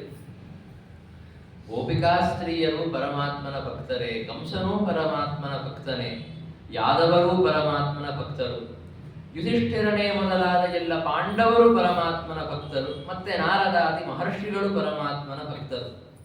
ಇವರೆಲ್ಲರೂ ದೇವರ ಭಕ್ತರಾಗಿದ್ರು. ಇವರ ಭಕ್ತಿಗಳಲ್ಲಿ ವ್ಯತ್ಯಾಸ ಇದೆ. ಗೋಪಿಕಾ ಸ್ತ್ರೀಯರು ಹೇಗೆ ಅಂದರೆ, ಕೃಷ್ಣ ಪರಮಾತ್ಮನ ಬಗ್ಗೆ ಇದ್ದಂತಹ ಕಾಮದಿಂದಾಗಿ ಭಗವಂತನಲ್ಲಿ ಚಿತ್ತೈಕಾಗ್ರತೆ ಬಂದಿದ್ದರಿಂದ ಆ ಮೂಲಕವಾಗಿ ಬಂದ ಭಕ್ತಿ. ಕಂಸನಿಗೆ ಅಂದರೆ ಕಂಸನಿಗಲ್ಲ, ಕಂಸನ ಒಳಗೆ ಇದ್ದಂತಹ, ಕಂಸನಲ್ಲಿ ಆವಿಷ್ಟರಾದ ಭೃಗು ಮಹರ್ಷಿಗಳಿಗೆ ಭಯ ಅಂತನ್ನುವುದು ಇತ್ತು. ದೇವಕಿಯ 8ನೇ ಮಗ ನಿನ್ನನ್ನು ಸಂಹಾರ ಮಾಡುತ್ತಾನೆ ಅಂತ ಹೇಳಿದ್ದರಿಂದ ಕೃಷ್ಣನ ಬಗ್ಗೆ ಇವನು ನನ್ನ ಸಂಹಾರ ಮಾಡುತ್ತಾನೆ ಎನ್ನುವಂತಹ ಭಯ ಇತ್ತು. ಆ ಭಯದ ಕಾರಣದಿಂದಾಗಿ ಪರಮಾತ್ಮನಲ್ಲಿ ಚಿತ್ತ ಏಕಾಗ್ರತೆ ಬಂದಾಗ ಅದರ ಮೂಲಕವಾಗಿ ಬಂದ ಭಕ್ತಿ ಕಂಸನಲ್ಲಿ ಇದ್ದ ಭೃಗು ಮಹರ್ಷಿಗಳಿಗೆ. ಮತ್ತೆ ಶತ್ರುತ್ವದ ಭಾವನೆ, ಇವನು ನಮ್ಮ ಶತ್ರು ಅನ್ನುವ ಈ ಒಂದು ಭಾವನೆಯಿಂದಾಗಿ ಶಿಶುಪಾಲನಿಗೆ ಪರಮಾತ್ಮನ ಬಗ್ಗೆ ಆ ಭಾವನೆಯ ಮೂಲಕವಾಗಿ ಬಂದಂತಹ ಭಕ್ತಿ. ಇನ್ನು ಯಾದವರಿಗೆ ಇವನು ನಮ್ಮ ರಕ್ತ ಸಂಬಂಧಿಯಾಗಿದ್ದಾನೆ, ಬಂಧು ಇವನು ಅಂತನ್ನುವ ಕಾರಣದಿಂದಾಗಿ ಪರಮಾತ್ಮನ ಬಗ್ಗೆ ಭಕ್ತಿ. ಪಾಂಡವರಿಗೆಲ್ಲ ಹೇಗೆ ಅಂತಂದರೆ ಸ್ನೇಹದ ಕಾರಣದಿಂದಾಗಿ, ಅಂದರೆ ಪರಮಾತ್ಮನ ಮಾಹಾತ್ಮ್ಯದ ಜ್ಞಾನವಿದೆ, ಅವರಿಗೇನು ಈ ರೀತಿಯ ವೈರ, ಭಯ, ದ್ವೇಷ ಯಾವುದೂ ಇಲ್ಲ. ಆದರೆ ಕೇವಲ ಪರಮಾತ್ಮನ ಮಾಹಾತ್ಮ್ಯದ ಜ್ಞಾನ ಇದೆ. ಮಾಹಾತ್ಮ್ಯದ ಜ್ಞಾನ ಎಷ್ಟಿದೆ ಅದಕ್ಕಿಂತಲೂ ಹೆಚ್ಚಾಗಿ ಪಾಂಡವರಿಗೆ ಪರಮಾತ್ಮನ ಬಗ್ಗೆ ಸ್ನೇಹ ಇದೆ. ಆದ್ದರಿಂದ ಇದು ಸ್ನೇಹವನ್ನೇ ಪ್ರಧಾನವನ್ನಾಗಿ ಹೊಂದಿದಂತಹ ಭಕ್ತಿ. ಇನ್ನು ನಾರದಾದಿ ಮಹರ್ಷಿಗಳಿಗೆ ಹೇಗೆ ಅಂತಂದರೆ ಅವರಿಗೆ ಸ್ನೇಹ ಕಡಿಮೆ, ಭಕ್ತಿ ಜಾಸ್ತಿ. ಭಕ್ತಿ ಅಂತಂದರೆ ಪರಮಾತ್ಮನ ಮಾಹಾತ್ಮ್ಯದ ಜ್ಞಾನ ಅವರಿಗೆ ಇನ್ನೂ ಹೆಚ್ಚು ಜಾಸ್ತಿ. ಆದ್ದರಿಂದ ಅವರದ್ದು ಇನ್ನೊಂದು ರೀತಿಯ ಭಕ್ತಿ. ಅದಕ್ಕೆ ನಾವು ಭಕ್ತರು ಅಂತ ಹೇಳ್ತಾರೆ. ಭಕ್ತಿಯಿಂದಾಗಿಯೇ ನಾವು ಭಕ್ತರು. ನಮಗೆ ಪರಮಾತ್ಮನ ಬಗ್ಗೆ ಸ್ನೇಹ ಇದೆ, ಏನೋ ಸಂಬಂಧ ಇದೆ ಅಂತಲ್ಲ, ಭಗವಂತನ ಮಾಹಾತ್ಮ್ಯ ಜ್ಞಾನದಿಂದಾಗಿ ಅವನ ಬಗ್ಗೆ ನಾವು ಭಕ್ತಿಯನ್ನ ಹೊಂದಿದ್ದೇವೆ ಅಂತ ಹೇಳ್ತಾರೆ. ಹೀಗೆ ನಾವೆಲ್ಲರೂ ಪರಮಾತ್ಮನ ಭಕ್ತರೇ. ಶಿಶುಪಾಲನನ್ನ, ಕಂಸನನ್ನ ಒಳಗೊಂಡಂತೆ ನಾವೆಲ್ಲರೂ ಪರಮಾತ್ಮನ ಭಕ್ತರೇ. ಆದರೆ ನಾವೆಲ್ಲರೂ ವಿಲಕ್ಷಣರಾದಂತಹ ಭಕ್ತರು. ಶಿಶುಪಾಲನು ಒಂದು ರೀತಿಯ ಭಕ್ತ ಅಂತಾಗಿದ್ದರಿಂದ ಅವನಿಗೆ ಸದ್ಗತಿಯನ್ನ ಪರಮಾತ್ಮ ಕರುಣಿಸಿದ ಅಂತ ನಾರದರು ನಿರೂಪಣೆ ಮಾಡಿದರು. ಇನ್ನು ಭಗವಂತನ ಬಗ್ಗೆ ಮಾಡಿದಂತಹ ದ್ವೇಷದಿಂದ ಶಿಶುಪಾಲನಿಗೆ ಏನು ದುರ್ಗತಿಯಾಗಬೇಕಾಗಿತ್ತು ಅದು ಅವನಲ್ಲಿ ಇದ್ದಂತಹ ಭಕ್ತಿಯಿಂದಾಗಿ ಪರಿಹಾರವಾಯಿತು. ಆದರೆ ನಾವೇನು ಉದಾಹರಣೆಗಳನ್ನು ಕಾಣ್ತೇವೆ. ವೇನ ಅಂತ ಇದ್ದ, ಅವನು ಪರಮ ವಿಷ್ಣು ವೈಷ್ಣವ ದ್ವೇಷಿಯಾಗಿದ್ದ. ಅವನಿಗೆ ಆ ದ್ವೇಷದಿಂದಾಗಿ ದುರ್ಗತಿ ಅಂತನ್ನುವುದು ಆಯಿತು.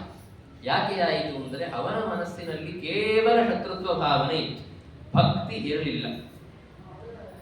ಹೇಳಬೇಕು ಅಂತಂದರೆ ಅವನ ಮನಸ್ಸಿನಲ್ಲಿ ಕೇವಲ ವೈರ ಇತ್ತು, ಅನುಬಂಧ ಇರಲಿಲ್ಲ. ಆದ್ದರಿಂದ ಅವನು ಕೇವಲ ದ್ವೇಷಿಯಷ್ಟೇ, ಅವನು ಭಕ್ತನಲ್ಲ. ದ್ವೇಷದ ಕಾರಣದಿಂದಾಗಿ ಭಕ್ತಿಯನ್ನ ಹೊಂದಿದಂಥವನು ವೇನ ಅಲ್ಲ. ಆದ್ದರಿಂದಾಗಿಯೇ ಅವನಿಗೆ ಏನಾಯಿತು, ತಮಸ್ಸಿನ ಪ್ರಾಪ್ತಿ ಆಯಿತು ಅಂತ ನಾವು ತಿಳಿದುಕೊಳ್ಳಬೇಕು. ಹೀಗಾಗಿ ಯಾರು ಪರಮಾತ್ಮನ ಭಕ್ತರು ಅಂತಾಗಿರುತ್ತಾರೆ ಅವರು ಯಾವುದೋ ದುಷ್ಟಾವೇಶಗಳಿಂದಾಗಿ, ಯಾವುದೇ ಕಾರಣಾಂತರಗಳಿಂದ, ಶಾಪದ ಪ್ರಭಾವದಿಂದ ಶಿಶುಪಾಲನಿಗೆ ಆದದ್ದು, ಆ ರೀತಿಯಾಗಿ ಏನಾದರೂ ಕಾರಣಾಂತರಗಳಿಂದ ಪರಮಾತ್ಮನ ಬಗ್ಗೆ ಈ ರೀತಿಯ ದ್ವೇಷ ಭಾವನೆಯನ್ನು ಹೊಂದಿದ್ದರೂ ಕೂಡ ಅದರಿಂದ ಬಂದಂತಹ ದುಷ್ಟ ಪ್ರಭಾವಗಳನ್ನು ಭಗವಂತ ಕ್ಷಮಿಸ್ತಾನೆ. ತನ್ನ ಭಕ್ತ ಅವನು ಅಂತನ್ನುವಂತಹ ಕಾರಣದಿಂದ ಕ್ಷಮಿಸ್ತಾನೆ. ಯಾರು ಭಕ್ತರಲ್ಲ, ಕೇವಲ ದ್ವೇಷಿಗಳು, ಅವರಿಗೆ ದುರ್ಗತಿಯಾಗುವುದು ಖಂಡಿತ ಅಂತ ನಾರದರು ಹೇಳಿದರು. ಮತ್ತೆ ಶಿಶುಪಾಲಾದಿಗಳಿಗೆ ಯಾಕೆ ಹೀಗಾಯಿತು, ಏನು ಕಾರಣ ಅಂತಂದರೆ ಶಾಪದಿಂದಾಗಿ ಅವರು ವಿಷ್ಣುವಿನ ಪಾರ್ಷದರು, ದ್ವಾರಪಾಲಕರು, ಜಯ ವಿಜಯರು. ಅವರಿಗೆ ಶಾಪದಿಂದಾಗಿ ಈ ರೀತಿಯ ಜನ್ಮ ಅಂತನ್ನುವುದು ಪ್ರಾಪ್ತವಾಗಿದೆ ಅಂತ ನಾರದರಂತಾರೆ. ಕೃಷ್ಣನ ತಾಯಿಯ ಸಹೋದರಿ, ಅಂದರೆ ಕೃಷ್ಣನ ಸೋದರತ್ತೆ, ಅವರ ಮಕ್ಕಳಾಗಿ ಅವರು ಹುಟ್ಟಿದ್ದಾರೆ, ಶಿಶುಪಾಲ ಮತ್ತು ದಂತವಕ್ರ ಅಂತ. ಆದ್ದರಿಂದ ಆ ರೀತಿ ವಿಷ್ಣು ಪಾರ್ಷದರು, ದ್ವಾರಪಾಲಕರು ಶಾಪದಿಂದಾಗಿ ಹೀಗೆ ಹುಟ್ಟಿದ್ರು. ಈ ಕಾರಣದಿಂದಾಗಿ ದ್ವೇಷ ಇತ್ತು, ವಿಷ್ಣು ಪಾರ್ಷದರಾದದ್ದರಿಂದ ಭಕ್ತಿಯೂ ಇತ್ತು ಅಂತ ನಾರದರಂದರು. ಆವಾಗ ಯುಧಿಷ್ಠಿರ ಮತ್ತೆ ಪ್ರಶ್ನೆ ಮಾಡುತ್ತಾನೆ, ವಿಷ್ಣುವಿನ ಪಾರ್ಷದರು ವೈಕುಂಠದಲ್ಲಿ ಅವರು ದ್ವಾರಪಾಲಕರಾಗಿದ್ದರು ಅಂತಂದರೆ ಅವರಿಗೆ ಆ ರೀತಿ ಶಾಪ ಬರೋದಕ್ಕೆ ಕಾರಣ ಏನು? ವೈಕುಂಠಕ್ಕೆ ಹೋಗಿದ್ದಾರೆ ಅವರು ಮುಕ್ತರು ಅಂತಾಗಿದ್ರೆ, ವೈಕುಂಠದಲ್ಲಿರುವಂಥವರು ಮುಕ್ತರು ಅಂತಾದ ಮೇಲೆ ಅವರಿಗೆ ಶಾಪ ಬರೋದು, ಮತ್ತೆ ಈ ಪ್ರಾಕೃತ ಶರೀರ ಅಂತನ್ನುವುದು ಬರೋದು, ಅದೆಲ್ಲ ಹೇಗೆ ಸಾಧ್ಯ ಅಂತ ಕೇಳಿದ ಯುಧಿಷ್ಠಿರ. ಅದಕ್ಕೆ ನಾರದರು ಕಥೆಯನ್ನ ಹೇಳುತ್ತಾರೆ. ಅವರು ಪಾರ್ಷದರಾಗಿದ್ದರು, ದ್ವಾರಪಾಲಕರಾಗಿದ್ದರು. ಆದರೆ ಅದೇ ಸಂದರ್ಭದಲ್ಲಿ ಸನಕಾದಿ ಋಷಿಗಳು ಅಲ್ಲಿಗೆ ಬಂದಿದ್ದಾರೆ, ಬ್ರಹ್ಮಪುತ್ರರಾದಂಥವರು. ಏನೋ 5-6 ವರ್ಷದ ಸಣ್ಣ ಸಣ್ಣ ಮಕ್ಕಳಿವರು, ಅವರು ಬಂದಿದ್ದಾರೆ ಅಂತ ಹೇಳಿ ಅವರನ್ನು ತಡೆದು ಬಿಟ್ರು. ಆದರೆ ಆ ಋಷಿಗಳ ಶಾಪ ಅಂತನ್ನುವುದು ಅವರಿಗೆ ಬಂದು ತಟ್ಟಿದೆ. ಅವರು ಶಾಪ ಕೊಟ್ಟಿದ್ದಾರೆ, ನೀವು 3 ಜನ್ಮ ಹೀಗೆ ನಿಮಗೆ ತೊಂದರೆಯಾಗಲಿ, ಈ ವೈಕುಂಠದಂತಹ ಲೋಕದಲ್ಲಿ ನಿಮಗೆ ವಾಸ ಅಂತನ್ನುವುದು ಸಿಗೋದು ಬೇಡ ಅಂತ ಶಾಪವನ್ನು ಕೊಟ್ಟರು. ಆದರೆ ಆಮೇಲೆ ಆ ಶಾಪದ ಪರಿಧಿಯನ್ನ ಕಡಿಮೆ ಮಾಡ್ತಾ 3 ಜನ್ಮಗಳ ತನಕ ಈ ರೀತಿಯಾಗಿ ನಿಮಗೆ ತೊಂದರೆಯಾಗತ್ತೆ, ಆಮೇಲೆ ಮತ್ತೆ ನೀವು ವೈಕುಂಠದಲ್ಲಿ ವಾಸ ಮಾಡುವುದಕ್ಕೆ ಯೋಗ್ಯರಾಗುತ್ತೀರಾ ಅಂತ ಹೇಳಿದ್ದಾರೆ. ಈ ಕಾರಣದಿಂದಾಗಿ, ಈ ಒಂದು ಶಾಪದಿಂದಾಗಿ ಅವರಿಗೆ ಈ ರೀತಿಯ ಜನ್ಮಗಳು ಬಂದಿದ್ದಾವೆ. ಇನ್ನು ವೈಕುಂಠದಲ್ಲಿ ಇದ್ದರೂ ಅವರಿಗೆ ಯಾಕೆ ಶಾಪ ಬಂತು ಅಂತಂದರೆ, ವೈಕುಂಠದಲ್ಲಿ ಇದ್ದವರೆಲ್ಲ ಮುಕ್ತರಲ್ಲ. ವೈಕುಂಠದಲ್ಲಿ 2 ರೀತಿಯ ಜನ ಇರ್ತಾರೆ. ಒಬ್ಬರು ಮುಕ್ತರು, ಇನ್ನು ಕೆಲವರು ಅಧಿಕಾರಿಗಳು ಅಂತ. ಅಲ್ಲಿ ಯಾವುದಾದರೂ ಒಂದು ಕಾರ್ಯವನ್ನ ನಿರ್ವಹಣೆ ಮಾಡುವಂತಹ ಅಧಿಕಾರಿಗಳು, ಜಯ ವಿಜಯರು ಅಧಿಕಾರಿಗಳು, ಆ ದ್ವಾರಪಾಲಕರ ಕೆಲಸವನ್ನ ಮಾಡುವಂತಹ ಅಧಿಕಾರಿಗಳು. ಆದ್ದರಿಂದ ಅವರು ಮುಕ್ತರಲ್ಲ. ಹೀಗಾಗಿ ಅವರಿಗೆ ಶಾಪ ಅಂತನ್ನುವುದು ಬಂದಿದೆ ಅಂತ ನಮಗೆ ತಿಳಿಸಿಕೊಡುತ್ತಾರೆ ಶುಕಾಚಾರ್ಯರು. ಆಮೇಲೆ ಆ ಶಾಪದ ಕಾರಣದಿಂದಾಗಿ ಅವರಿಗೆ 3 ಜನ್ಮಗಳು ಬಂದಿದ್ದಾವೆ. ಮೊದಲನೆಯದಾಗಿ ಹಿರಣ್ಯಕಶಿಪು, ಹಿರಣ್ಯಾಕ್ಷ ಅಂತ. ಅದರ ಅನಂತರದಲ್ಲಿ ರಾವಣ, ಕುಂಭಕರ್ಣರಾಗಿ ಹುಟ್ಟಿದರು. ಈಗ ಕೊನೆಯದಾಗಿ ಅವರೇನು ಮಾಡ್ತಾ ಇದ್ದಾರೆ, ಶಿಶುಪಾಲ ಮತ್ತೆ ದಂತವಕ್ರ ಅಂತನ್ನುವ ರೂಪದಲ್ಲಿ ಭೂಮಂಡಲದಲ್ಲಿ ಹುಟ್ಟಿದ್ದಾರೆ. ಇದು ಅವರ ಕೊನೆಯ ಜನ್ಮ ಅಂತ ನಾರದರಂದರು. ಅಲ್ಲಿ ಹೇಗೆಲ್ಲ ಅವರ ಸಂಹಾರವಾಯಿತು ಅಂತನ್ನುವುದನ್ನು ನಿರೂಪಣೆ ಮಾಡುತ್ತಾರೆ. ಹಿರಣ್ಯಕಶಿಪು ಅಂತನ್ನುವಂಥವರನ್ನ ಸಿಂಹ ರೂಪ ಧಾರಣ ಮಾಡಿಕೊಂಡು ಬಂದು ಪರಮಾತ್ಮ ಸಂಹಾರ ಮಾಡಿದ. ಹಿರಣ್ಯಾಕ್ಷನನ್ನ ವರಾಹ ರೂಪದಿಂದ ಪರಮಾತ್ಮ ಸಂಹಾರ ಮಾಡಿದ. ಭೂಮಿಯನ್ನ ಉದ್ಧಾರ ಮಾಡುವಂತಹ ಸಂದರ್ಭದಲ್ಲಿ ಪರಮಾತ್ಮ ಸಂಹಾರ ಮಾಡಿದ. ಹಿರಣ್ಯಕಶಿಪುವನ್ನು ಸಂಹಾರ ಮಾಡುವುದಕ್ಕೆ ಕಾರಣ ಏನು ಅಂತಂದರೆ, ತನ್ನ ಅತ್ಯಂತ ಪರಮ ಭಕ್ತನಾದಂತಹ ತನ್ನ ಮಗನಾದ ಪ್ರಹ್ಲಾದನನ್ನ ಸಂಹಾರ ಮಾಡಬೇಕು ಅಂತ ಅವನು ಪ್ರಯತ್ನ ಪಟ್ಟ. ಅವನಿಗೆ ಯಾತನೆಗಳನ್ನ ಕೊಡೋದಕ್ಕೆ ಅಂತ ಅವನು ಪ್ರವೃತ್ತಿಯನ್ನ ಮಾಡಿದ. ಆ ಕಾರಣದಿಂದಾಗಿ ಭಗವಂತ ಅವನನ್ನ ಸಂಹಾರ ಮಾಡಿದ ಅಂತ ನಾವು ಕಾಣುತ್ತೇವೆ. ಹೀಗೆ ಅವರಿಗೆ 3 ಕ್ರಮವಾಗಿ ಜನ್ಮಗಳು ಬಂದಿವೆ. 3 ಜನ್ಮಗಳಲ್ಲಿ ಅವರಿಗೆ ಪರಮಾತ್ಮನ ಕೈಯಿಂದಲೇ ಸಂಹಾರ ಅಂತನ್ನೋದು ಆಗಿದೆ ಅಂತ ಹೇಳುತ್ತಾರೆ. ಅಲ್ಲಿ ಶ್ರೀಮದ್ ಆಚಾರ್ಯರು ನಮಗೆ ಒಂದು ತುಂಬಾ ವಿಶಿಷ್ಟವಾದ ವಿಷಯವನ್ನ ತಿಳಿಸಿಕೊಡುತ್ತಾರೆ. ಮೊದಲಿಗೆ ಈ ಜಯ ವಿಜಯರು, ಅವರ ಮೊದಲನೇ ಜನ್ಮ ಯಾವುದು ಅಂತಂದ್ರೆ ಹಿರಣ್ಯಕಶಿಪು ಮತ್ತೆ ಹಿರಣ್ಯಾಕ್ಷ ಅಂತ. ಅವರು ಅಸುರರಾಗಿ, ಅಂದರೆ ದೈತ್ಯರಾಗಿ ಹುಟ್ಟಿದ್ರು. ದೈತ್ಯರಾಗಿ ಹುಟ್ಟಿದಾಗ ಪರಮಾತ್ಮ ಅವರನ್ನ ಸಂಹಾರ ಮಾಡಲಿಕ್ಕೆ ಬಂದ. ಭಗವಂತ ತಮ್ಮನ್ನ ವಧ ಮಾಡಬೇಕಾದರೆ ಅವನನ್ನ ನೋಡಿದರು, ಅವನ ಬಗ್ಗೆ ಚಿಂತನೆಯನ್ನ ಮಾಡಿದರಲ್ಲ, ಅವರು ಯಾವ ಯಾವ ಕ್ರಮದಲ್ಲಿ ಚಿಂತನೆಯನ್ನ ಮಾಡಿದರು ಆಯಾ ಕ್ರಮದಲ್ಲಿಯೇ ಅವರಿಗೆ ಮುಂದಿನ ಜನ್ಮ ಬಂತು ಅಂತ ಹೇಳ್ತಾರೆ. ಅಂದರೆ ಹಿರಣ್ಯಕಶಿಪು ಅವನನ್ನ ಸಂಹಾರ ಮಾಡಬೇಕಾದರೆ ಶ್ರೀಮನ್ನಾರಾಯಣ ಧರಿಸಿದಂತಹ ರೂಪ ಆ ನರಸಿಂಹ ರೂಪ. ಮತ್ತೆ ಹಿರಣ್ಯಾಕ್ಷನನ್ನ ಸಂಹಾರ ಮಾಡಬೇಕಾದರೆ ಶ್ರೀಮನ್ನಾರಾಯಣ ಧರಿಸಿದ ರೂಪ ವರಾಹ ರೂಪ.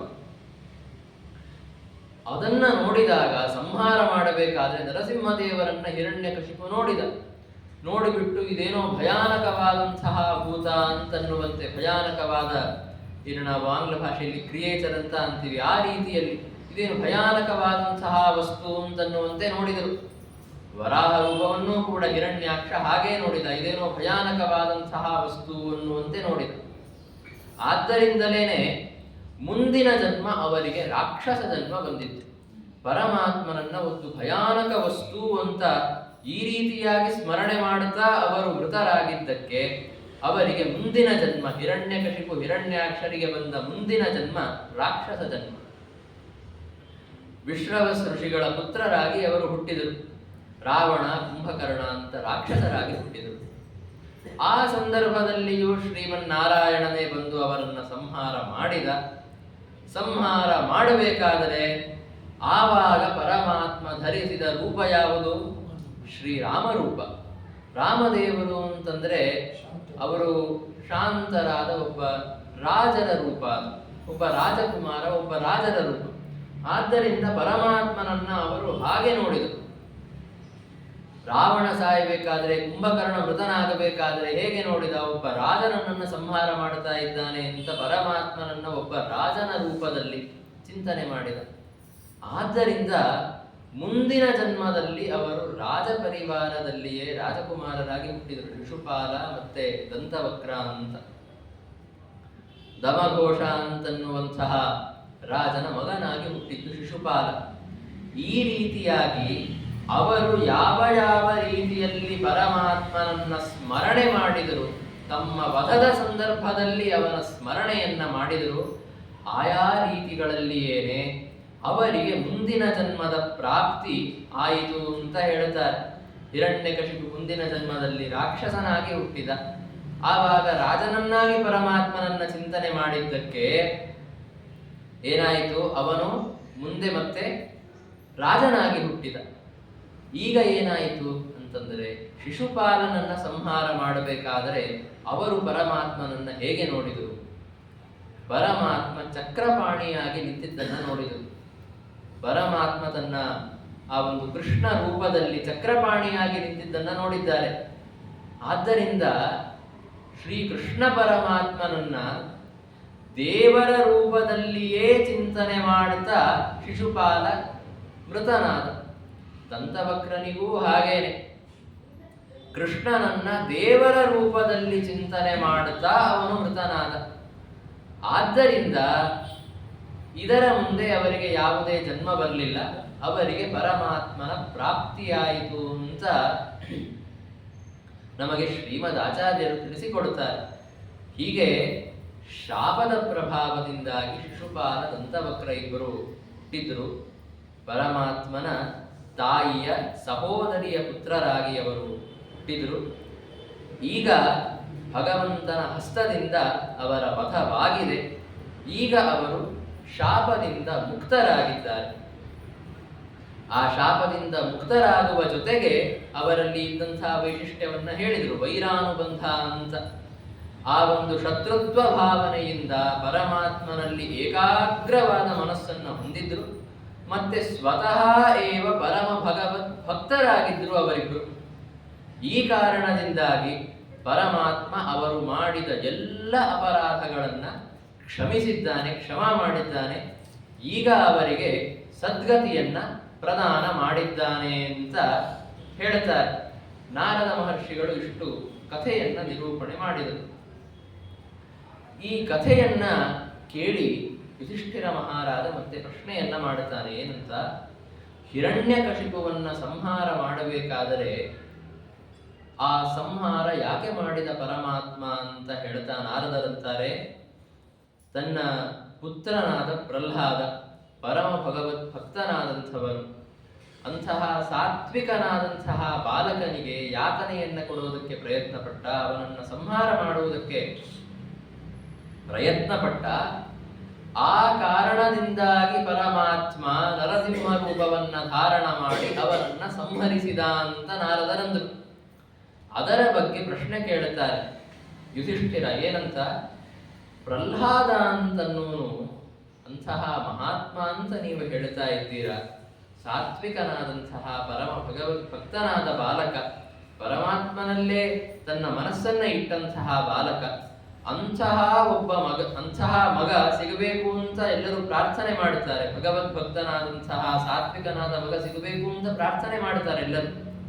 ಅಂತಹ ಪುತ್ರನ ಪ್ರಾಪ್ತಿಯಾದಾಗ ಹಿರಣ್ಯಕಶಿಪು ಅವನನ್ನ ಸಂಹಾರ ಮಾಡುವುದಕ್ಕೆ ಯಾಕೆ ಪ್ರಯತ್ನ ಪಟ್ಟ ಅಂತ ಯುಧಿಷ್ಠಿರ ಪ್ರಶ್ನೆಯನ್ನ ಕೇಳುತ್ತಾನೆ. ಆ ಪ್ರಶ್ನೆಯ ಉತ್ತರವನ್ನ ಕೊಡ್ತಾ, ಆ ಪ್ರಶ್ನೆಗೆ ಸಮಾಧಾನವನ್ನ ಮಾಡುತ್ತಾ ನಾರದರು ಕಥೆಯನ್ನ ಹೇಳಿದರು. ಹಿರಣ್ಯಾಕ್ಷನ ಸಂಹಾರವಾದ ಮೇಲೆ ಹಿರಣ್ಯಕಶಿಪು ಏನೇನು ಮಾಡಿದ ಅನ್ನುವ ಕಥೆಯನ್ನ ನಾರದರು ಹೇಳುತ್ತಾರೆ. ಆ ನಾರದ ಮಹರ್ಷಿಗಳು ಮತ್ತೆ ಯುಧಿಷ್ಠಿರ ಮಹಾರಾಜ ಇವರಿಬ್ಬರ ಸಂವಾದದಲ್ಲಿ ಅಂತರ್ಗತವಾಗಿಯೇ ನಮಗೆ ನರಸಿಂಹದೇವರ ವೃತ್ತಾಂತ ನೋಡುವುದಕ್ಕೆ ಸಿಗುತ್ತಾ ಇದೆ. ಇನ್ನು ದ್ವಿತೀಯಾಧ್ಯಾಯದ ಪ್ರಾರಂಭದಿಂದಲೇ ಹಿರಣ್ಯಕಶಿಪುವಿನ ಕಥೆ ಪ್ರಾರಂಭವಾಗತ್ತೆ. ಅಲ್ಲಿಂದ ಮುಂದಿನ ವಿಷಯಗಳನ್ನು ಮತ್ತೆ ನಾಳೆಯ ದಿವಸ ನಾವು ತಿಳಿದುಕೊಳ್ಳೋಣ. ಶ್ರೀ ಕೃಷ್ಣಾರ್ಪಣಮಸ್ತು. ಗೀತ